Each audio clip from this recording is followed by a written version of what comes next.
Hello friends, welcome to on my YouTube channel एवं Rahul study point. I hope आप सब अच्छे होंगे। कैसे चल रही है आप लोग की स्टडी? आई होप आप सबकी स्टडी बहुत ही अच्छी तरह से चल रही होगी। तो आज मैं आप लोगों के कुछ बहुत ही मोस्ट इम्पोर्टेंट टॉपिक पे बात करने वाला हूँ, जो कि ग्रामेटिकल एक बहुत ही मोस्ट इम्पोर्टेंट टॉपिक है, जो कि इसके बगैर हमारा हर कुछ अधूरा है और ये इसका ज़रूरत हमें हर मोड़ पे पड़ता है। और ये जब तक हम ये टॉपिक नहीं पढ़ पाएंगे तब तक हमको कोई भी क्लियर कंपटीशन हो या किसी भी बोर्ड एग्जाम हो, हमको क्लियर होने में थोड़ा कठिनाई पड़ती है। तो चलिए मैं आप लोगों को बता रहा हूँ। आज मैं टाइम एंड टेंस शुरू किया हूँ, जो कि बहुत यूट्यूब पर आप लोगों ने वीडियो देखा होगा, बट क्या है कि ऐसा वीडियो आप लोगों को कहीं नहीं मिलेगा। अगर मैं चाहता तो आप लोगों को टाइम और टेंस का मात्र एक ही वीडियो, आधा घंटा का वीडियो बना देता, जिसमें पूरा टाइम एंड टेंस समाप्त हो जाता। बट क्या है कि मैं ऐसे पढ़ाने से हमको कोई फायदा नहीं है, जो कि हमारे सब बच्चों को समझ में ना आए। मैं ऐसे पढ़ाता हूँ ताकि हर कमज़ोर से कमज़ोर छात्र को मेरी वीडियो आसानी से समझ में आ जाए और उसको कहीं भी किसी प्रकार का कोई ट्यूशन की जरूरत न पड़े। तो चलिए, आप लोग यदि मेरी वीडियो को अभी तक नहीं देखे हैं तो कृपया एक बार अवश्य देखें, और यदि वीडियो आपको अच्छा लगे तो वीडियो को लाइक कीजिएगा और चैनल को सब्सक्राइब कीजिएगा और वीडियो को शेयर भी कीजिएगा, और साथ ही साथ बेल आइकन को प्रेस अवश्य कीजिएगा, ताकि हर दिन मेरा एक न्यू वीडियो अपलोड होता है और जब वीडियो अपलोड हो तो आपके पास नोटिफिकेशन सबसे पहले चला जाए। तो चलिए शुरू करते हैं। आज आप लोगों को हम टाइम एंड टेंस, जो कि कल हम कुछ पढ़ाए थे, तो आज हमारा टॉपिक है प्रेजेंट इंडेफिनिट टेंस का इंट्रोगेटिव सेंटेंस। यस, इसको इंट्रोगेटिव सेंटेंस को हम बोल सकते हैं यस नो क्वेश्चन, यानी प्रेजेंट इंडेफिनिट टेंस का इंट्रोगेटिव सेंटेंस। इंट्रोगेटिव सेंटेंस क्या होता है? जिस वाक्य से हम प्रश्न पूछते हैं उसको हम इंट्रोगेटिव सेंटेंस, इसको यस नो क्वेश्चन भी हम बोल सकते हैं। तो the rule of making sentence, यानी वाक्य बनाने का इसका नियम हम बताएंगे आपको। प्रेजेंट इंडेफिनिट टेंस का इंट्रोगेटिव सेंटेंस का कैसे वाक्य बनता है उसका पैटर्न हम बताएंगे। जो पैटर्न बता देंगे ना, उस पर आप कोई भी ट्रांसलेट, मतलब हिंदी का आपको इंग्लिश में ट्रांसलेट करने में बहुत ही आसानी होगी। तो चलिए, आप लोग वीडियो को थोड़ा ध्यान से देखिएगा, और यदि वीडियो अच्छा लगे तो लाइक कीजिएगा, चैनल को सब्सक्राइब भी कीजिएगा। तो चलिए देखते हैं इंट्रोगेटिव सेंटेंस यानी यस नो क्वेश्चन, इसका बनाने का नियम देखिए। बनाने का रूल होता है डू या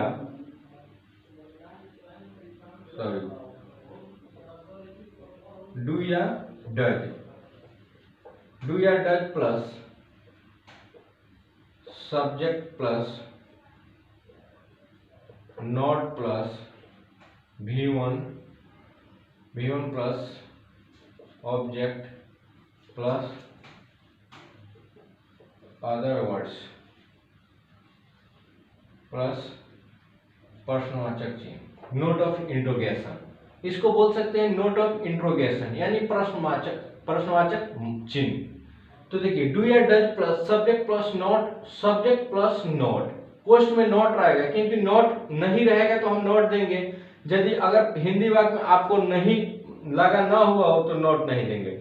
डू या does plus subject plus not plus V1 plus object plus other words plus note of interrogation. जैसे एज, इसको हम आपको उदाहरण देते हैं। जैसे मान लीजिए, क्या तुम मुझे जानते हो?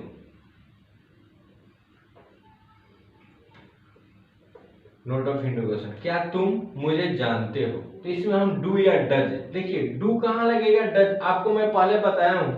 डज यदि सब्जेक्ट थर्ड पर्सन का सिंगुलर नंबर करता रहता है तो उसमें हम डज का प्रयोग करते हैं, और बाकी सभी के साथ डू का प्रयोग। तो देखिए यहाँ पे यू है तो थर्ड पर्सन का सिंगुलर नंबर नहीं है, तो इसमें हम लगाएंगे डू। उसके बाद सब्जेक्ट क्या तुम, तो तुम हो गया, यू हो गया, डू यू। उसके बाद नॉट, इसमें नहीं लगा है, क्या तुम मुझे जानते हो? नहीं है, तो इसमें हम नॉट नहीं लिखेंगे। प्लस V1, डू यू जानना के know, KNOW, do you know. उसके बाद ऑब्जेक्ट, तो ऑब्जेक्ट क्या है? मुझे, डू यू नो मी, यानी मुझे के क्या है, ऑब्जेक्टिव केस है। यहाँ पे लास्ट में ऑब्जेक्टिव केस में मी होता है। Do you know me, object plus other words यानी दूसरा कोई शब्द नहीं है, तो इसके बाद से हम प्रश्नवाचक चिन्ह लेंगे, note of interrogation, do you know me. चलिए एक और उदाहरण देखते हैं। क्या राम प्रतिदिन स्कूल नहीं जाता है? चलिए इसको देख लेते हैं। क्या राम प्रतिदिन स्कूल नहीं जाता है? तो देखिए सबसे पहले हम क्या लिखेंगे, डू या डज। तो राम है तो थर्ड पर्सन का सिंगुलर है, तो इसमें डज लिख देंगे, डज। सब्जेक्ट क्या है, राम, डज राम। उसके बाद नहीं है तो नॉट लिखेंगे, does Ram not, plus V1, जाना क्या हो गया, go, does Ram not go. उसके बाद ऑब्जेक्ट क्या है, school, go to the school, go to the school. उसके बाद अदर वर्ड्स क्या है, प्रतिदिन, daily, does Ram not go to the school daily. इसके बाद से क्या है, नोट ऑफ इंट्रोगेशन, प्रश्नवाचक चिन्ह। तो चलिए, does Ram not go to the school daily, क्या राम प्रतिदिन स्कूल नहीं जाता है? तो उम्मीद करते हैं कि आप सबको बहुत ही अच्छी से समझ में आ रही होगी। यदि आपको कहीं भी किसी प्रकार का अगर प्रॉब्लम है तो आप हमारे कमेंट बॉक्स में कमेंट करके हमको पूछ सकते हैं। तो चलिए इसको नोट कीजिए या स्क्रीनशॉट लीजिए। अभी मैं प्रेजेंट इंडेफिनिट टेंस का WH वर्ड क्वेश्चन आपको बताऊंगा, तो इसको नोट कर सकते हैं या आप इसको स्क्रीनशॉट ले लीजिए।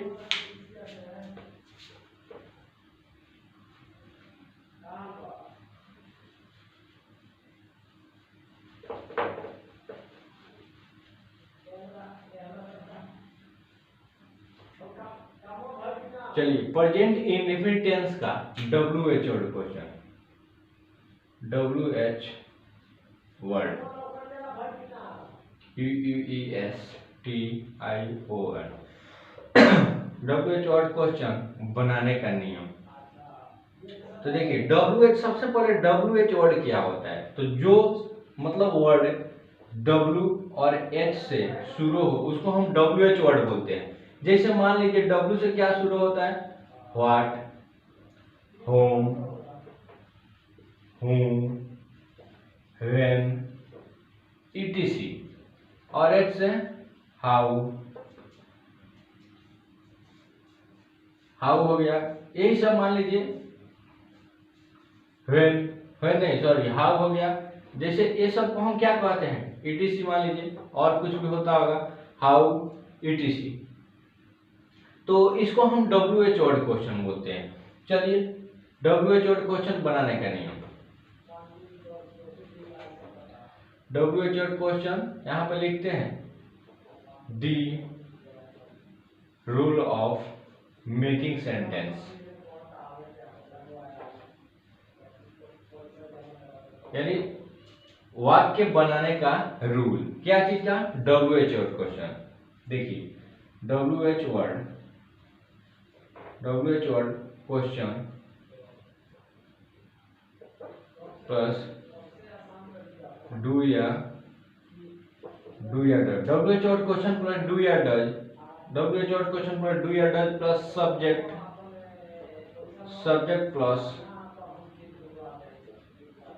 Not plus V1 plus object plus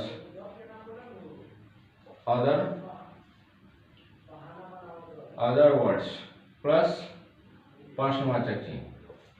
WH word question plus do या does plus subject plus not plus V1 plus object plus other words plus प्रश्नवाचक चिन्ह। जैसे चलिए इसको WH वर्ड क्वेश्चन का आपको रूल लिख दिए हैं, जो वाक्य बनाने के लिए हमारे बहुत ही मोस्ट इंपॉर्टेंट है, और किसी भी वाक्य हमको इस पैटर्न पर हम आसानी से सोल्व कर सकते हैं। WH वर्ड क्वेश्चन अब समझते हैं इसका एग्जांपल क्या होता है। जैसे मान लीजिए तुम कहाँ रहते हो, देखिए तुम कहाँ रहते हो, इसको अगर हमको इंग्लिश में ट्रांसलेट करना है, ट्रांसलेट इनटू इंग्लिश, तो हम कैसे करेंगे, हमको रूल और पैटर्न मालूम नहीं रहेगा तो हम कैसे करेंगे। हम सोच भी नहीं सकते हैं कि हम इसको कैसे बनाएं जब तक हमको रूल या पैटर्न हमको जानकारी ना हो। तो सबसे पहले इसका रूल पैटर्न हम लिखा दिए हैं, इसको आप लोग थोड़ा ध्यान दीजिएगा। WH word question plus do या does plus subject plus not plus बी1 plus object plus other words plus note of interrogation प्रश्नवाचक चिन्ह। तो देखिए WH वर्ड क्वेश्चन क्या है, कहाँ है, तो कहाँ का क्या होता है, हेयर, WHERE हेयर हो गया। उसके बाद डू या डज, तो तुम है, तो तुम थर्ड पर्सन का सिंगुलर नहीं है तो इसमें क्या लगेगा, डू लग जाएगा, और थर्ड पर्सन का सिंगुलर के साथ डज होता है तो यहाँ पे डू लगेगा, वेयर डू। उसके बाद सब्जेक्ट, तो तुम है तो यहाँ पे यू हो जाएगा, वेयर डू यू। नॉट, इसमें नहीं नहीं लगा है, नहीं है वाक्य में, नहीं है तो यहाँ पे नॉट नहीं लिखेंगे, वेयर डू यू। V1 यानी वर्ब का पहला रूप, जैसे लिव, LIVE, लिव मीन्स रहना, where do you live, note of interrogation. Other words, object भी नहीं है और अदर वर्ड्स भी नहीं है तो हम नोट ऑफ इंटरोगेशन लास्ट में लगाएंगे। और दूसरा एग्जांपल आप देख लीजिए, तुम, जैसे मान लीजिए यहाँ पे तुम हटा देते हैं, वह रात में क्यों नहीं पढ़ता है, नोट ऑफ इंटरोगेशन, वह रात में क्यों नहीं पढ़ता है। तो सबसे पहले WH वर्ड, तो व्हाई लिखेंगे, व्हाई। उसके बाद डू या डज, तो वह है तो डज हो जाएगा, व्हाई डज। उसके बाद सब्जेक्ट, तो वह पढ़ता है यानी कोई लड़का है तो ही, व्हाई डज ही। उसके बाद नॉट, यहाँ पे नहीं लगा है तो यहाँ पे नॉट लिखेंगे, व्हाई डज ही नॉट। उसके बाद V1, तो पढ़ना के read, READ, why does he not. Not के बाद V1 तो रीड प्लस ऑब्जेक्ट, क्या है, ऑब्जेक्ट है कब, रात में, why does he not read in the night, why does he not read in the night. उसके बाद ऑब्जेक्ट के बाद अदर वर्ड यानी दूसरा कोई शब्द नहीं है तो हम क्या लगेंगे लास्ट में, नोट ऑफ इंटरोगेशन यानी प्रश्नवाचक चिन्ह, प्रश्नवाचक मार्क हम लगा देंगे। Why does he not read in the night, वह रात में क्यों नहीं पढ़ता है। तो चलिए उम्मीद करते हैं कि यह सब बहुत ही आपको अच्छे से समझ में आ रही होगी। यदि नहीं समझ में आ रहा है तो आप हमारे कमेंट बॉक्स में कमेंट कर सकते हैं। तो हमारा प्रेजेंट इंडेफिनिट टेंस का हमारा सब क्लियर हो गया। अब मैं नेक्स्ट आपको बताने जा रहा हूँ प्रेजेंट कंटिन्यूअस टेंस या प्रेजेंट इम्परफेक्ट टेंस किसे कहते हैं, वाक्य बनाने का नियम सब इसमें, हर जैसे हम प्रेजेंट इंडेफिनिट टेंस पढ़ाए हैं वैसे सभी इसी के जैसा हमको प्रेजेंट इम्परफेक्ट टेंस या प्रेजेंट कंटिन्यूअस टेंस हमको पढ़ना है और मैं आपको पढ़ाऊंगा, बताऊंगा। देखिए PRESE and present CONTINIOUS present continuous tense, या इसको बोल सकते हैं PRESE and present IMPERFECT present imperfect tense, present continuous tense या प्रेजेंट इम्परफेक्ट टेंस किसे कहते हैं। तो यहाँ पर हम इसका डिफिनेशन लिख देते हैं, वैसी क्रिया जो वर्तमान काल में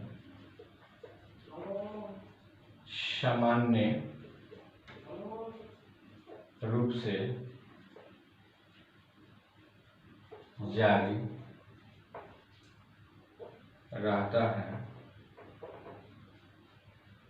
उसे हम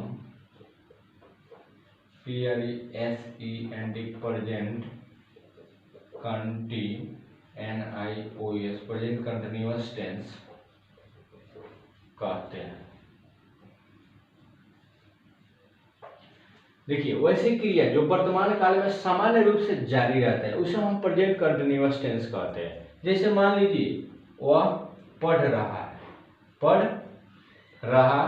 है यानी वह अभी पढ़ रहा है तो इसको हम प्रेजेंट मतलब प्रेजेंट का हम बात कर रहे हैं, वह पढ़ रहा है, वर्तमान में सामान्य रूप से जारी है, अभी भी पढ़ रहा है, तो इसको हम क्या कहेंगे, प्रेजेंट कंटिन्यूअस टेंस या प्रेजेंट इम्परफेक्ट टेंस। इसका पहचान, इसको हम कैसे पहचानेंगे कि यह प्रेजेंट कंटिन्यूअस टेंस का वाक्य है, तो हिंदी वाक्य के मुख्य क्रिया के अंत में, हिंदी वाक्य के मुख्य क्रिया के अंत में रहा है, रहा है, रहे हैं, रहे हैं, रही है, इत्यादि रहता है, इत्यादि रहता है।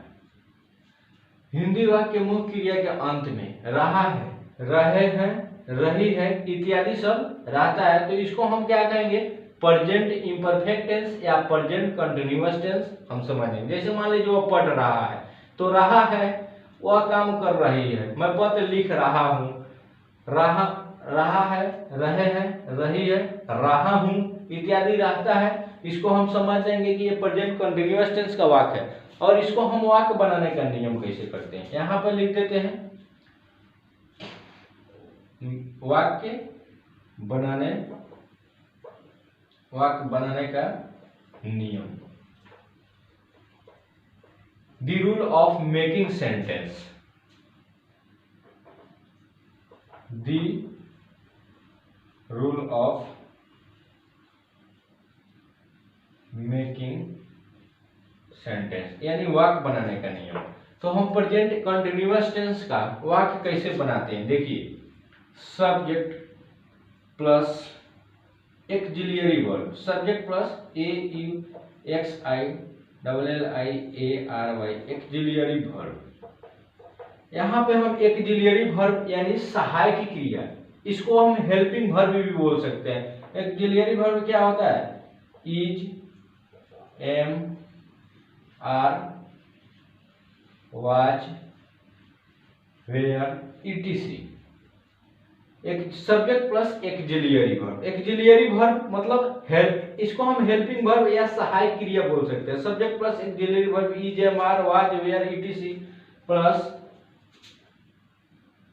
वर्ब भी, वर्ब क्या हो जाएगा, वर्ब प्लस ING, या इसको हम बोल सकते हैं V4 यानी वर्ब का चौथा रूप क्या होता है, verb plus ING V4, subject plus auxiliary verb plus verb ING plus object plus other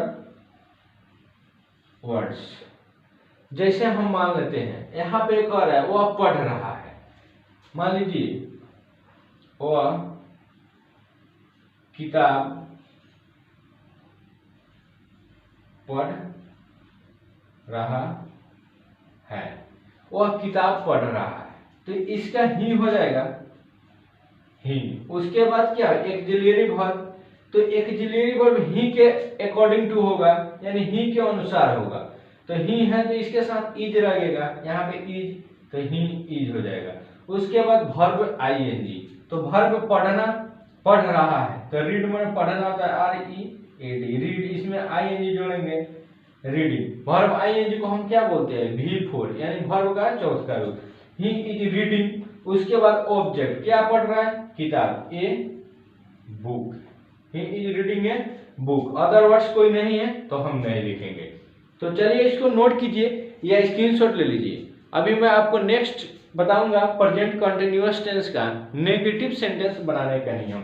तो देख लीजिए यहाँ पे आपको नेगेटिव सेंटेंस बहुत ही आसान है, बस यही पैटर्न पे बन जाएगा। जैसे मान लीजिए subject plus auxiliary verb is, am, are, was, were, etc plus यहाँ पे क्या हो जाएगा, नॉट। एक्सिलरी वर्ब के जस्ट बाद हम यहाँ पे क्या लिख देते हैं, नॉट। उसके बाद प्लस, यहाँ पे प्लस नॉट, सॉरी थोड़ा अच्छा से लिख देते हैं ताकि आपको समझ में आ जाए,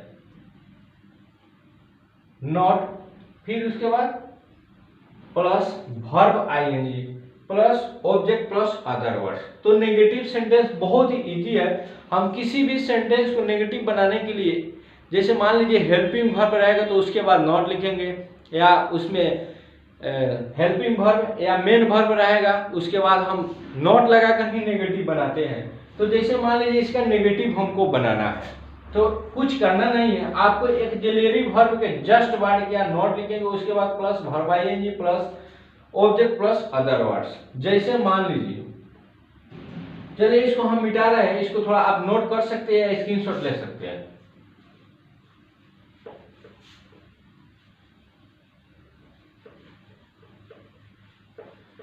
तो चलिए हम देख लेते हैं। जैसे मान लीजिए वह पत्र नहीं लिख रहा है, तो इस प्रेजेंट कंटीन्यूअस टेंस का नहीं आ गया, इसमें नेगेटिव सेंटेंस हो गया, तो इस क्या हो जाएगा ही, और ही के अकॉर्डिंग टू एक ऑक्सिलरी वर्ब क्या होगा इज, ही इज। इसके जस्ट बाद नॉट हो जाएगा, नहीं का ही इज नॉट। उसके बाद से verb ING, verb plus ING. तो लिखना के क्या होता है राइट, तो यहाँ पे राइटिंग हो WRITTING राइटिंग। उसके बाद वर्ब आईएनजी प्लस ऑब्जेक्ट, तो क्या है ऑब्जेक्ट पत्र है, a letter, he is not writing a letter. उसके बाद अदर वर्ड्स कोई नहीं है, तो उसके बाद से हम फुल स्टॉप दे देंगे। जैसे मान लीजिए वह आम नहीं खा रही है। तो आराम से जब आपको पैटर्न मालूम हो गया तो आप इसको इंग्लिश में ट्रांसलेट आराम से कर सकते हैं। तो इसका ट्रांसलेट क्या होगा आप लोग थोड़ा हमारे कमेंट बॉक्स में कमेंट करके बताइएगा। तो चलिए इसको नोट कर लीजिए या स्क्रीनशॉट ले लीजिए। उम्मीद करते हैं कि आप सबको यह टेंस जो है बहुत ही अच्छी से समझ में आई होगी। देखिए टेंस क्या है ना, पढ़ाने के लिए बहुत लोग शॉर्ट में वीडियो बना देते हैं, आधा घंटा का वीडियो बना देते हैं और उसमें पूरा टेंस को फिनिश कर देते हैं। बट ऐसा क्या होता है कि किसी भी बच्चे को मतलब 100% तो मैं नहीं बोल सकता हूँ, मतलब 95% बोल सकता हूँ, 95% बच्चे को समझने में बहुत सारा परेशानी हो जाती है, क्योंकि टेंस एक बहुत ही मोस्ट इम्पोर्टेंट टॉपिक है और बहुत ही बढ़िया टॉपिक, बहुत ही बेहतरीन टॉपिक है और इसको समझना हमारे लिए बहुत जरूरी है, क्योंकि इसके बगैर हमारा हर ग्रामेटिकल वर्ड हमको मतलब पूरा नहीं होता है, इसके बगैर हर कुछ अधूरा है। आगे हमको बहुत कुछ पढ़ना है, जैसे मान लीजिए वॉइस, नरेशन, डिग्री, तो इसके बगैर हमको कुछ नहीं समझ में आएगा। तो इसलिए मैं सोचा कि टेंस का एक बहुत ही डिटेल में बहुत ही अच्छी तरह से मैं वीडियो बना दूं ताकि आप लोगों को अच्छा से समझ में आ जाए। तो चलिए इसको नोट कर सकते हैं, आया आप इसको स्क्रीनशॉट ले लीजिए और फिर मैं आपको मिलूंगा अगले वीडियो में। तब तक के लिए बाय, जय हिंद।